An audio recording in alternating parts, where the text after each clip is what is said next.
Ramadan, Idul Fitri dan Organisasi Perubahan. Sebuah esai M.H. Ainun Najib. Cakrawala yang jauh tanpa sayup-sayup. Puasa dan Lebaran, Ramadan dan Idul Fitri kali ini pada pandangan saya sungguh unik dan spesifik. Saya akan coba sebut beberapa unikum dan spesifikasi itu. Meskipun bisa jadi tidak cocok dengan pandangan Anda.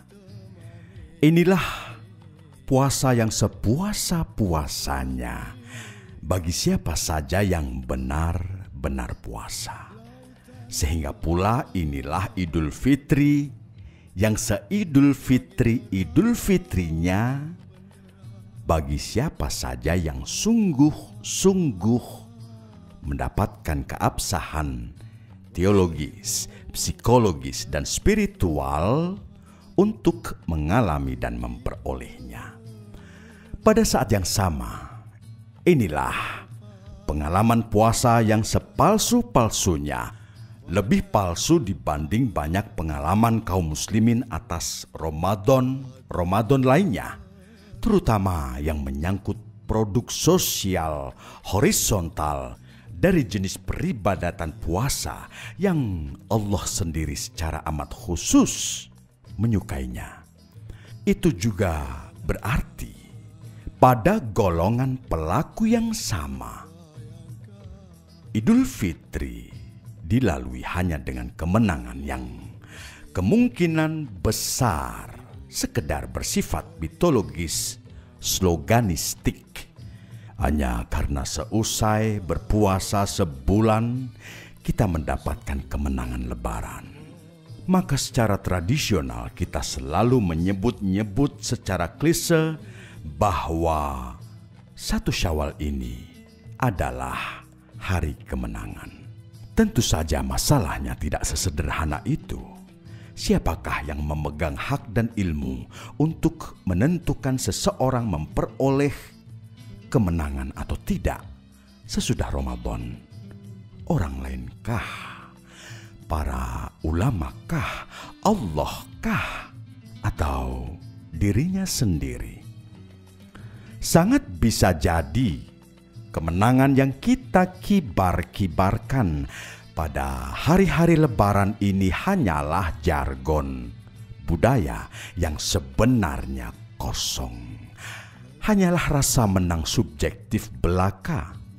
Kita menepuk-nepuk dada sendiri dan kita tidak pernah mengerti serta kita tidak pernah berusaha peduli untuk mengerti atau tidak mengerti apakah sesumbar kemenangan itu kita ucapkan kepada diri sendiri, kepada Allah, atau entah kepada siapa.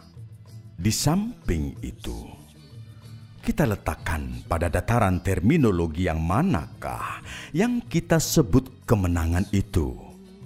Pada dataran jasmaniyah kultural, atau barangkali pada dataran ruhiyah, walayah, rohmaniyah, robbaniyah, atau rububiyah, atau sesungguhnya kita tidak pernah peduli sama sekali pada keruwetan semacam itu. Cakrawala yang jauh tanpa sayup-sayup. Sebagian roh Islam sudah kita kebiri atau bahkan kita bunuh sejak dini hari pemahaman kita atasnya. Misalnya, ada 2 tema dasar dan hakiki dari Islam yang sudah sejak awal kita kain kafani melalui budaya, kata, dan budaya bahasa yang sangat sembrono. Sebut umpamanya kata makam yang berarti kuburan. Makom merupakan kata sangat penting untuk memandu perjalanan kualitatif kepribadian setiap manusia muslim dalam kaitannya dengan peningkatan derajat mutunya.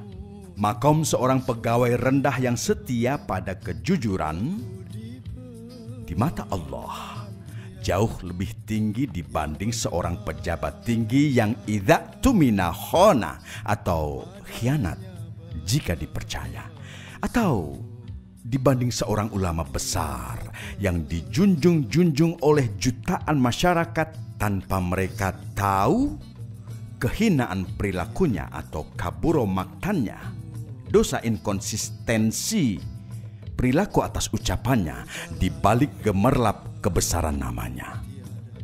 Dalam konteks ini kita secara khusus bermohon kepada Allah bahwa sesudah berbagai musibah kerusuhan yang terjadi selama ini, semoga jangan pula ia membukakan tabir aib sangat besar yang akan sangat menghancurkan hati umat yang sudah sangat menderita ini. Tema lain adalah Inna lillahi wa inna ilaihi rajiun. Suatu kalimat ilmu sangat prinsipil yang oleh kebudayaan umat lebih dipakai untuk menyentuh tema kematian. Padahal ia adalah peta utama teokosmologi atau kosmoteologi yang membuat seorang beriman menjadi benar-benar seorang beriman. Suatu filosofi firman yang mengubah konsep dan kesadaran hidup linier menjadi siklikal. Linier adalah perjalanan hidup lurus dari A ke B, dari kehidupan menuju kematian. Siklikal adalah perjalanan dari A ke A, dari kehidupan menuju kehidupan, di mana belakang dan depan bersifat relatif, di mana waktu dilintasi seluruh sisinya dan digenggam oleh kebesaran dan keutamaan ahsanut takwim manusia. Terma inna lillahi wa inna ilaihi rajiun adalah GBHN kehidupan yang diaplikasikan hanya buat upacara kematian. Ibarat bentuk keseluruhan karya seni tari yang dipangkali oleh pose dan gerak jari-jari, maka kekeliruan jari jemari innalillah itu membuat manajemen kehidupan manusia secara arsyah mengalami disidentifikasi, dislokasi, dan tentu saja disorientasi. Kebudayaan yang dibangunnya, peradaban yang didirikannya, pembangunan yang dirancangnya, termasuk karya-karya seni yang canggih-canggih dan yang para senimannya sangat merasa mantap, menganggap dirinya paling bermutu dibanding jenis manusia lainnya, senantiasa berputar-putar di lahan pencapaian yang sempit, senantiasa berjalan di tempat, serta hanya sanggup menyelami kedangkalan-kedangkalan. Meski mereka bisa bahagia dengan merasa bahwa yang mereka capai adalah kedalaman dan kualitas nilai. Kaum seniman bahkan senantiasa dengan khusyuk mengucapkan soal-soal yang bersangkutan dengan ilham dan inspirasi tanpa mereka mengetahui bagaimana mengelola rohaninya agar berkondisi mulham, yang antara lain karena ilmu lillah dianggap hanya buat maut, bukan untuk kehidupan dan kreativitas. Cakrawala yang jauh tanpa sayup-sayup. Kekhilafan persepsi atas ilmu dasar lillah serta ketidakpedulian atas khilaf atau tidak khilaf itu, bahkan dewasa ini sudah bukan sekedar menjadi kebiasaan atau monopoli kaum pengarit keindahan yang linglung dalam mitologi-mitologi yang terus dipertahankan sebagai kenyataan. Juga tak hanya merupakan kelakuan rutin kaum pemerintah politis yang pekerjaannya menyabiti jutaan kepala rakyat untuk dikumpulkan di keranjang karir pribadi dan kelompok mereka. Pun tak hanya terdapat pada saudagar sejarah, penggali tambang, pemangkas gunung, dan penyerap darah orang banyak. Bahkan para pemimpin kehidupan beragama pun sudah semakin merendah-rendahkan dirinya ke dataran-dataran asfala safilin.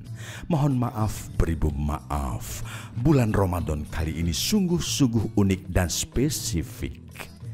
Karena justru sangat banyak dimuati oleh sampah-sampah anyir dan ludah-ludah nyinyir para pemimpin agama.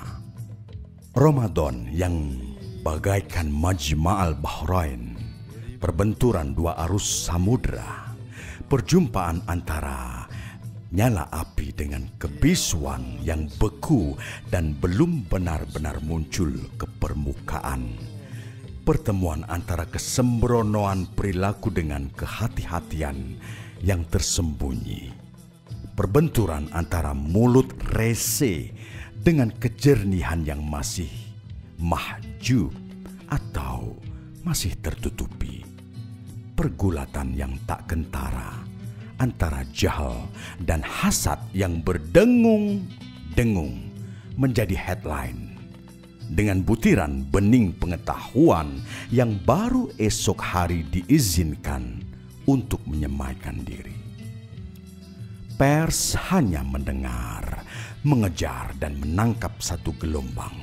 Media massa belum menyiapkan telinga untuk sedikit agak bekerja keras, mendengar mana yang benar-benar suara dan mana yang hanya gaung, mana yang sesungguhnya api dan mana bubungan asap, mana fenomena yang sejati dan mana gegap gempita kepalsuan yang meskipun tetap juga berdaya guna untuk mempertahankan tiras.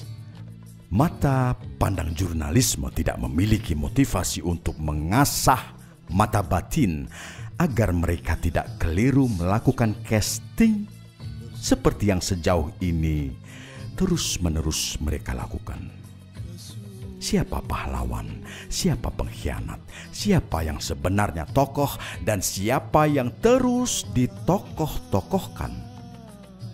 Apa yang semestinya diperhatikan dan apa yang seharusnya diabaikan. Apa yang mesti diamati dan apa yang harus ditertawakan.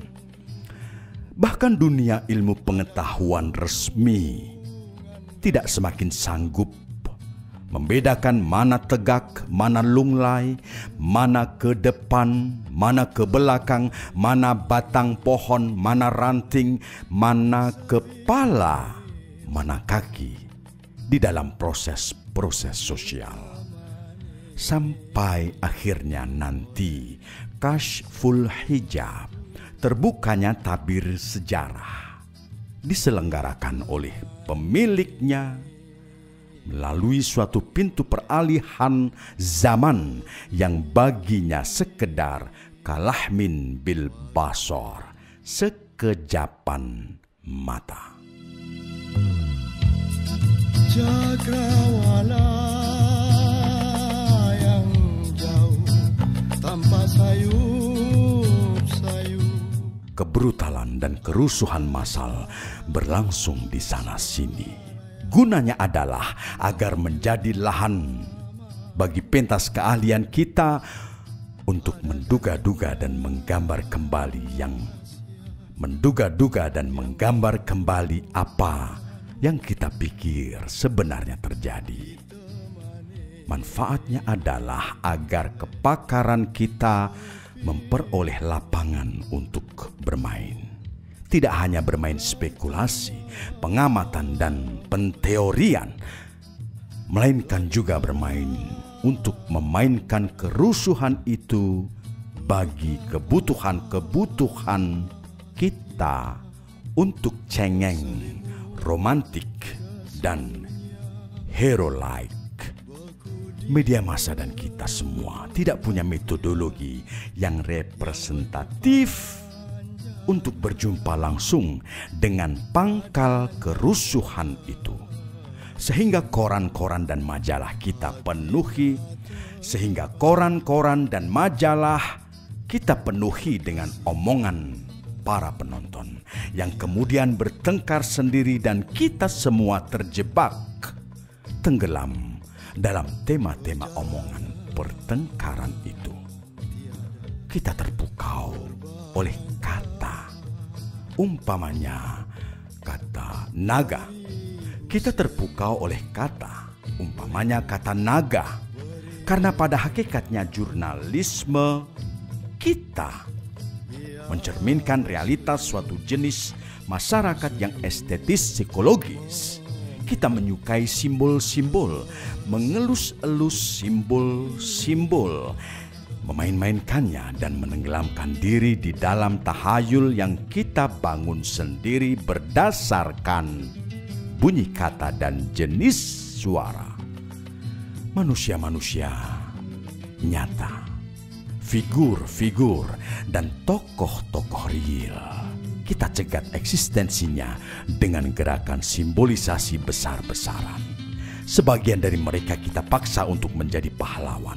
Kita pasang dalam drama jurnalisme imajiner kita untuk menjadi lambang oposisi, lambang demokratisasi dan pengarap perubahan.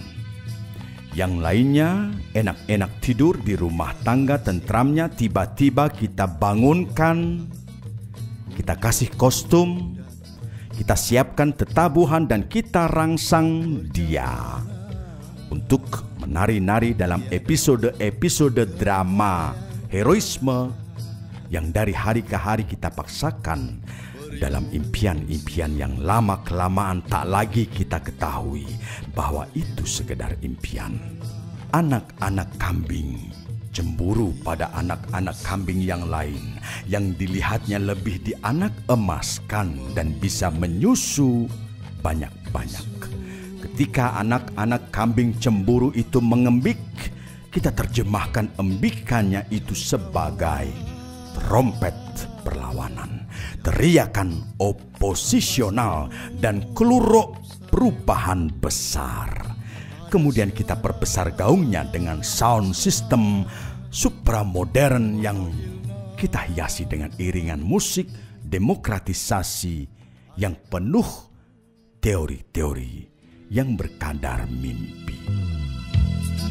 Cakrawala yang jauh tanpa sayup-sayup.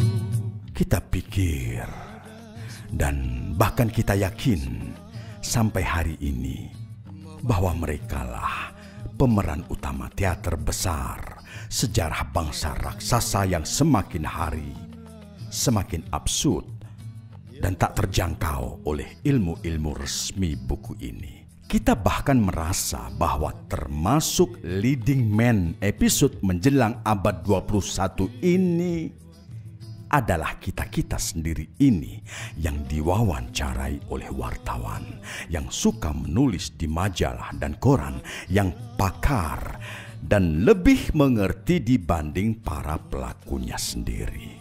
Puncak keunikan dan spesifikasi kadar penghayatan kita atas iktikaf Ramadan dan kefitrian 1 Syawal adalah bahwa para perusuh itu kita sebut mereka, sementara kita menyangka pelaku utama setiap langkah perubahan itu adalah kita.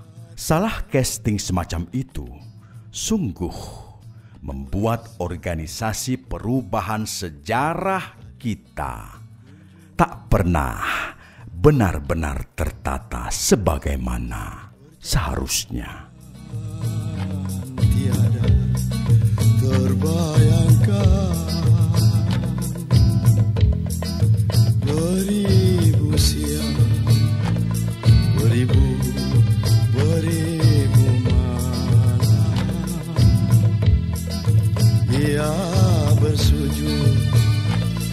sujud